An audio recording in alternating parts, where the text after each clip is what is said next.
Hi, student nurse Jacqueline Samuels. I'm going to demonstrate how to do postpartum care. So first, what you want to do is you want to verify your patient's identification, and that would be by the wristband, their name and date of birth, as well as their medical, the barcode number, room number. You can use things of that sort, even the family that is in the room, if they are present. You want to determine if the autopsy will be done or not. You definitely want to see if there is a signed autopsy consent as well for the patient. You want to respect the family's wishes or even the patient's cultural and religious views of death. So you also want to just be respectful and mindful of if the patient's family wants them bathed or if they want to care or bathe for the patient themselves. The other thing you want to do is ask them if they wish to, view their family member's body or view the family member before the preparation for the morgue with the postpartum care. So you want to close the door and provide privacy for the family as well as the deceased patient. You want to perform hand hygiene. So we have soap here, perform hand hygiene. And then you want to don gloves.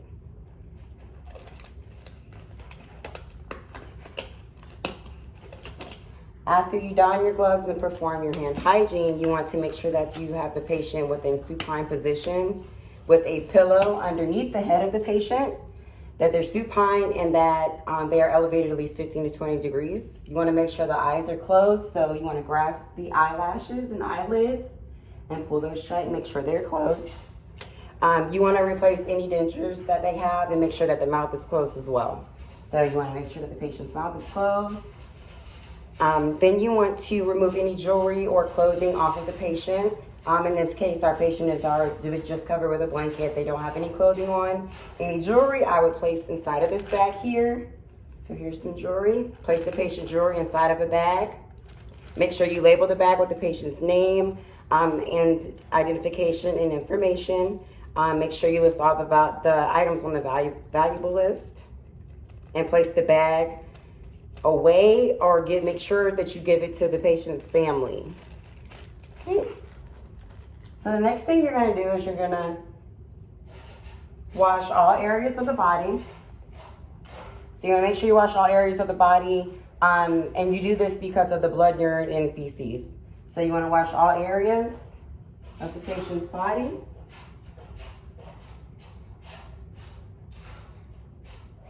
And anywhere where there would be like urine leakage, things like that. Then what we're going to do is we're going to make sure that we comb the patient's hair. So you want to get a brush or comb. Make sure that you comb the patient's hair neatly.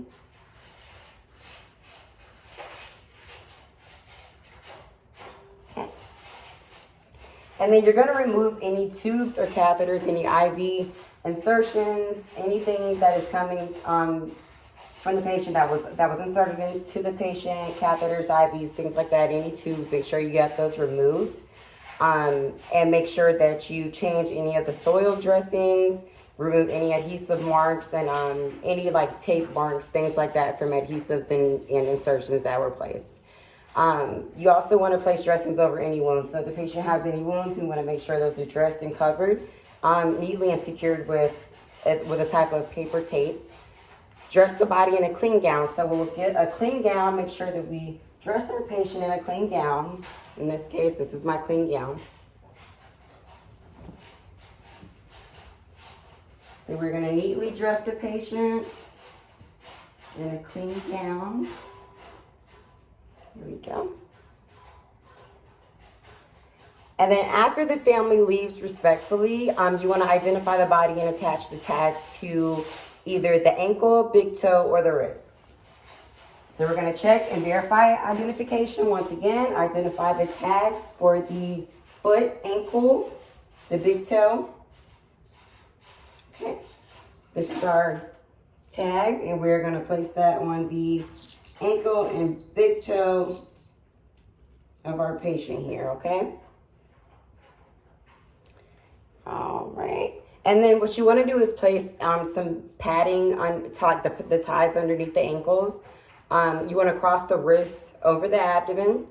apply chin straps underneath the jaw, or also position in a natural position. So you can do it that way, or you can position them with the arms by the side in a natural position. So either we could cross over the abdomen or leave the arms in a natural position for the morgue. Okay, and then you want to place the body on the shroud. You want to check the placement of the drainage bags and secure the chest, waist, and knees as well. So once you place the ID tag on the outside, so you want to make sure it's visible and on the outside, transfer the body to the stretcher or the morgue cart. And then in that instance, you will then remove your gloves because you're now completely finished with the preparation of the body for postpartum care. You spoke with the family, you respected the patient's wishes for their care and their cultural beliefs and the families. Now the body is prepared and ready to go to the morgue and be transferred. So you can remove your gloves and use to perform appropriate hand hygiene. So we will also wash our hands again. And that's prior to transporting the patient and the body